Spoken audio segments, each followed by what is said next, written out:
दोस्तों, ये कहानी है महान जहाज तूफान और उस पर सवार जाबाज शिकारियों की, जो समुद्र में रहने वाले खतरनाक राक्षसों का सामना करते हैं। कहानी की शुरुआत में हम एक बच्चे को देखते हैं जो समुद्र में बुरी तरह फंसा हुआ है, जिस पर एक समुद्री राक्षस ने हमला कर दिया है। फिर हम कुछ बच्चों और एक लड़की को देखते हैं जो उन सबको महान शिकारी कैप्टन क्रो और उनके साथियों की जीत और बहादुरी की कहानी सुना रही है कि कैसे शिकारियों की वजह से आज समय बदल गया है। तभी उन सब के शोर से केयरटेकर उन्हें डांटने वहां आ जाती है, क्योंकि ये सारे शिकारियों के अनाथ बच्चे हैं जो राजा रानी के कहने पर इस अनाथ आश्रम में रहते हैं। और केयरटेकर उसी लड़की जिसका नाम मेजी है उसे आइंदा यहाँ के नियम तोड़ने से मना करती है। पर मेजी अपना सामान बांधकर उनके जाने पर ऊपर वाली खिड़की से अपने दोस्तों को अलविदा कहकर वहां से भाग निकलती है, क्योंकि वो भी एक शिकारी बनना चाहती है। फिर हम उसी जहाज को देखते हैं जिस पर कैप्टन क्रो और उसके साथी जैकब को सामने सबसे बड़ा और खतरनाक राक्षस रेड ब्लस्टर दिखाई देता है। कैप्टन क्रो जैकब से कहता है कि आज रेड ब्लस्टर का मरना पक्का है, क्योंकि 30 साल पहले उसने कैप्टन क्रो की एक आंख की रोशनी छीन ली थी और आज उसका बदला लेना तय है। तभी उनकी साथी कैप्टन क्रो को बताती है कि दूसरी तरफ शिकारियों का एक और जहाज है और उस पर राक्षस ने हमला किया है, पर कैप्टन क्रो उनकी मदद करने से मना करता है और आगे बढ़ने के लिए कहता है। ये बात सुनकर जैकब कैप्टन को उनकी मदद करने के लिए कहता है, क्योंकि कानून के हिसाब से वो सब शिकारी एक है। ये सुनकर कैप्टन मदद के लिए जहाज मोड़ने के लिए कहता है। जहाज तेजी से उनकी तरफ बढ़ता है और अब तूफान आसमान में रेड लाइट सिग्नल देकर अपने आने का ऐलान करता है। जैकब और उसके साथी तैयार होकर राक्षस पर हमला करने लगते हैं। लगातार तोपों के हमलों से भी वो राक्षस उनसे डरता नहीं, बल्कि तेजी से उनकी तरफ आता है और उनकी जहाज तूफान के नीचे छुप जाता है। राक्षस तूफान को जकड़ कर सब पर हमला करने लगता है, तभी जिससे जहाज पर अफरा तफरी मच जाती है। इसी दौरान जैकब पानी में गिर जाता है और राक्षस से मुकाबला करने लगता है। तभी कैप्टन तेजी से भागकर अपने भाले से राक्षस के पेट पर वार करता है, जिससे उस राक्षस का अंत हो जाता है। फिर कैप्टन राक्षस का सिंग लेने पानी में जाता है। तभी राक्षस एक बार फिर उस पर हमला करता है, क्योंकि अब भी उसमें कुछ जान बाकी होती है। और अगले पल हम कैप्टन को जहाज पर देखते हैं और वो आदेश देता है कि वापस मुड़ने की तैयारी करो, हम घर जा रहे हैं। इस बात से कोई खुश नहीं होता। फिर जैकब अपने साथियों का मनोबल बढ़ाने के लिए कहता है कि हम फिर वापस आएंगे और रेड ब्लस्टर का खात्मा करेंगे। और मैं नहीं डरता, क्योंकि हमारे पास तूफान है और तुम सब भी हो। इस जहाज ने सबसे ज्यादा समुद्री राक्षसों को मार गिराया है। तभी सारा उसे बताती है कि कैप्टन ने उसे अपने कमरे में बुलाया है। कैप्टन जैकब को अपने पूर्वजों के बहादुरी के किस्सों वाली किताब दिखाता है, जिस पर वो आखिरी बार रेड ब्लस्टर को मारने के बाद उस पर कुछ लिखेगा और फिर वो किताब जैकब को सौंप देगा, क्योंकि ये पहली बार कैप्टन ने तभी तय कर लिया था जब उसे वो समुद्र किनारे मिला था, क्योंकि वो मौत से लड़ा था और उसमें उन्हें एक आग दिखाई देती है और एक दिन वो तूफान का कप्तान बनेगा। घर पहुंचकर सारा लोगों में ऐलान करती है कि वह ज्यादा दिनों के लिए नहीं आए हैं। वे जहाज की मरम्मत करवा के फिर से निकल पड़ेंगे, क्योंकि इस बार उनका मुकाबला है रेड ब्लस्टर से। और लोग उनका स्वागत करते हैं और फिर सब मिलकर जश्न मनाते हैं। तभी वहां वही छोटी लड़की मेजी आती है और जैकब से कहती है कि आप ही ने 2 दिनों में 4 समुद्री राक्षसों को मारा था ना, क्या ये बात सच है? तो जैकब कहता है कि 4 नहीं 5, और तुम्हें इन सब बातों पे यकीन नहीं करना चाहिए। मेजी जैकब को बताती है कि उसे भी शिकारी बनना है और वो भी एक शिकारियों के खानदान से है। जैकब के पूछने पर वो बताती है कि वो एक अनाथ आश्रम में रहती थी, पर वो वहां से भाग आई और वो अब वापस नहीं जाएगी, क्योंकि वो तूफान पर आ रही है। पर जैकब उसे मना करता है कि बच्चों का शिकारियों के जहाज पर आना ठीक नहीं, और वो उसे गाड़ी से जबरदस्ती घर वापस भेज देता है।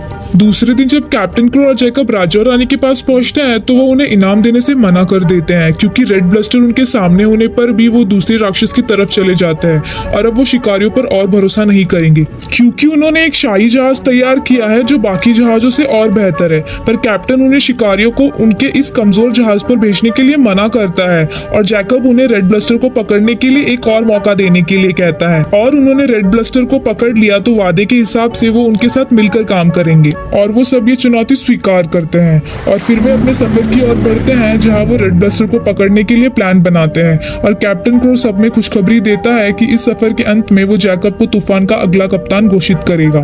इस बात पर सब जश्न मनाने लगते हैं और जब जैकब बियर के ड्रम को खोलने वाला होता है तो उसमें और कोई नहीं मेजी होती है जो इस सफर पर उनके साथ आ गई है। उसे देखकर जैकब बहुत हैरान होता है। मेजी सबको अपने बारे में बताती है और उसकी बातों और जज्बे को देखकर कैप्टन उसे अपने साथ रखने के लिए मान जाता है, क्योंकि उससे उसमें भी एक जैकब की तरह आग दिखाई देती है और जैकब ने भी इसी उम्र में शिकारी बनना तय किया था। फिर सारा मेजी को उसका रूम और अपनी हिफाजत करने के लिए एक चाकू देती है और रात को जैकब और कैप्टन मेजी को देखते हैं जो अभी सोई नहीं, तो उसे अपने रूम में आराम करने के लिए कहते हैं। तभी उन दोनों को दूसरी तरफ से रेड ब्लस्टर की आवाज सुनाई देती है। उन सबको चौकन्ना किया जाता है कि तैयार हो जाओ, वो दिन आ गया है जिसका हमें इंतजार था। सब तैयार होकर अपनी जगह लेने लगते हैं। कैप्टन क्रो कहता है कि पहला वार हम करेंगे। तभी मेजी बाहर आकर जैकब से कहती है कि ये सब क्या हो रहा है। जैकब उसे अंदर जाने के लिए कहता है और अपने कमरे से बाहर आने के लिए मना करता है और यहाँ रेड ब्लस्टर और तूफान में जंग शुरू हो जाती है, जिससे तूफान डगमगाने लगता है और वो सब अपने रोपों से उसे अपनी तरफ खींचने लगते हैं, जिससे वो फंस जाता है और तेजी से उनकी तरफ बढ़ते हैं। रेड ब्लस्टर बेकाबू होने लगता है, जिससे तूफान पर सब यहाँ से वहां होने लगते हैं और जैकब बताता है कि रेड ब्लस्टर अगर मर गया तो वो हमें अपने साथ नीचे पानी में ले जाएगा। मेजी अपने आसपास लोगों को देखती है जो मुश्किल में है और वो ये देखकर अपने चाकू से रस्सी काटना शुरू करती है, पर दूसरी तरफ कैप्टन क्रो रेड ब्लस्टर को जाने नहीं देना चाहता और उस पर हमला करने की लगातार कोशिश करता है।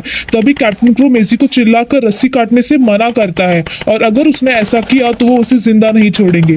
जैकब मेजी को रोकने वहां आता है, पर अपने साथियों को मुसीबत में देखकर वो उसे छोड़ देता है, जिससे मेजी रस्सी काट देती है और वो दोनों फिसलकर पानी में गिर जाते हैं। वो दोनों पानी में रेड ब्लस्टर को देखते हैं, फिर वो दोनों एक बोट पर चढ़कर ऊपर आ जाता है। कैप्टन क्रो जैकब को मेजी को अपने पास लाने के लिए कहता है।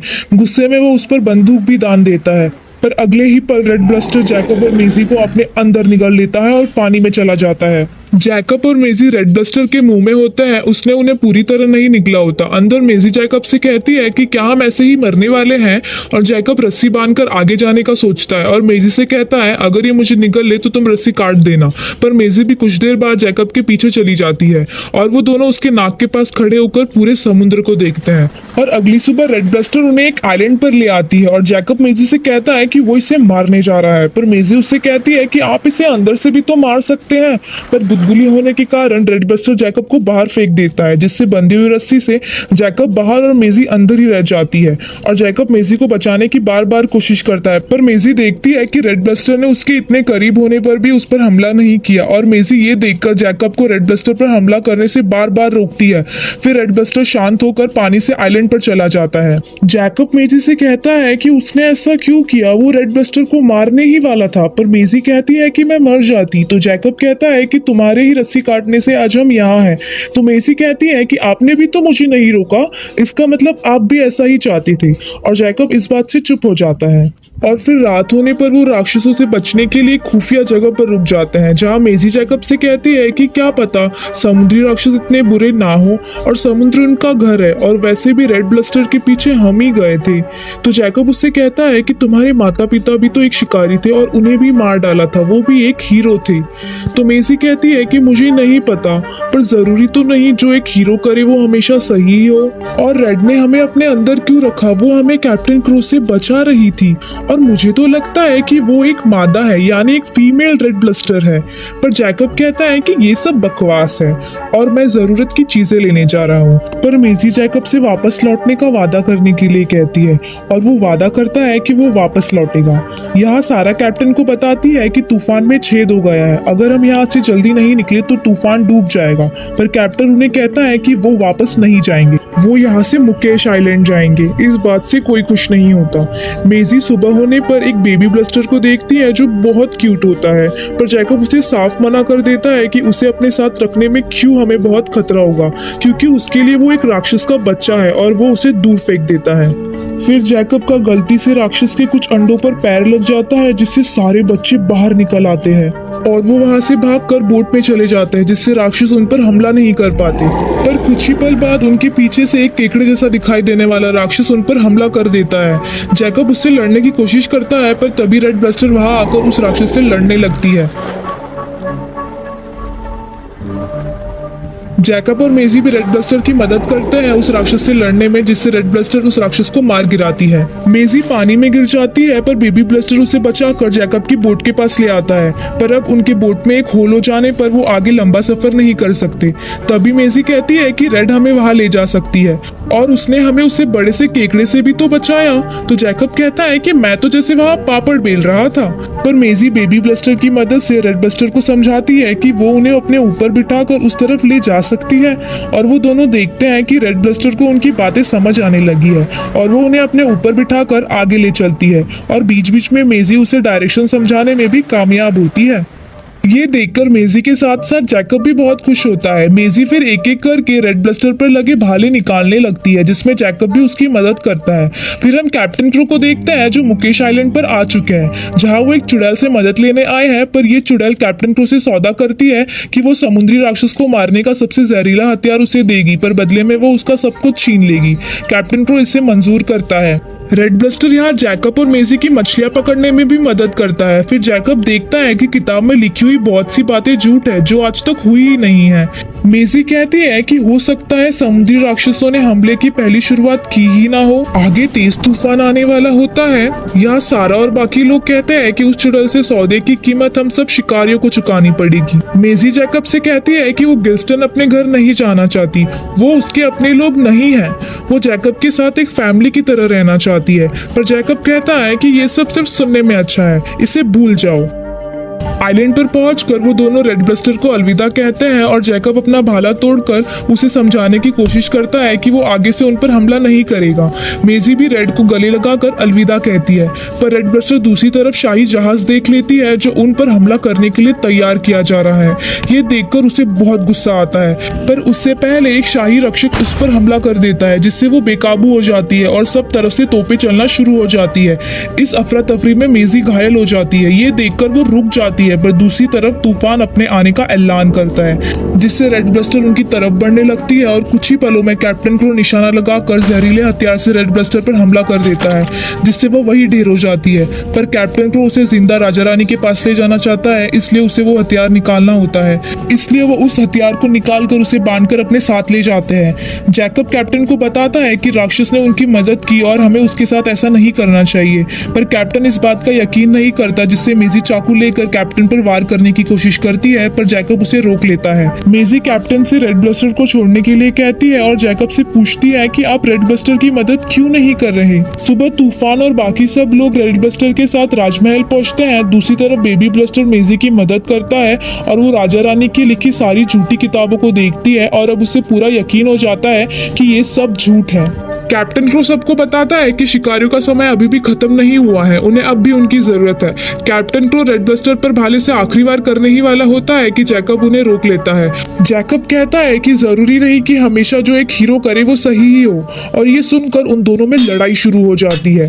कैप्टन क्रो एक बार फिर से भाला लेकर रेड ब्लस्टर पर वार करने ही वाला होता है कि सारा मेजी के पास आकर रस्सी काट देती है, जिससे रेड ब्लस्टर एक बार फिर से खड़ी हो जाती है। उस पर हमला करने से वो पूरे राजमहल को तबाह कर देती है और कैप्टन क्रो का खात्मा करने ही वाली होती है कि तभी वहां मेजी आ जाती है और उसे रुकने के लिए कहती है। ये देखकर सब लोग हैरान हो जाते हैं और जैकब भाला तोड़कर ये ऐलान करता है कि आज से शिकार बंद। मेजी सबको बताती है कि ये किताबें, हमारा इतिहास सब झूठ है, समुद्री राक्षस कभी तट पर आए ही नहीं, ये सब झूठी कहानियां हैं जो इन्होंने बताई। सालों से ये लोग शिकारियों को इनके खिलाफ भड़का रहे हैं, तब जाकर राक्षस हम पर हमला करने लगे और इन सब में मैंने अपने माँ बाप को भी खो दिया। ये सब सुनकर रानी अधिकारी को उन पर हमला करने के लिए कहती है, पर जनता मेजी का साथ देती है और रेड ब्लस्टर को वहां से जाने देने के लिए कहती है। ये देखकर राजा और रानी वहां से भाग निकलते हैं और रेड ब्लस्टर को वहां से जाने दिया जाता है। और दोस्तों, उस दिन 2 जानें बची, एक आदमी और एक जानवर की। उस दिन के बाद दुनिया बदलने लगी। समुद्री राक्षसों को उनकी दुनिया में अब कोई परेशान नहीं करेगा।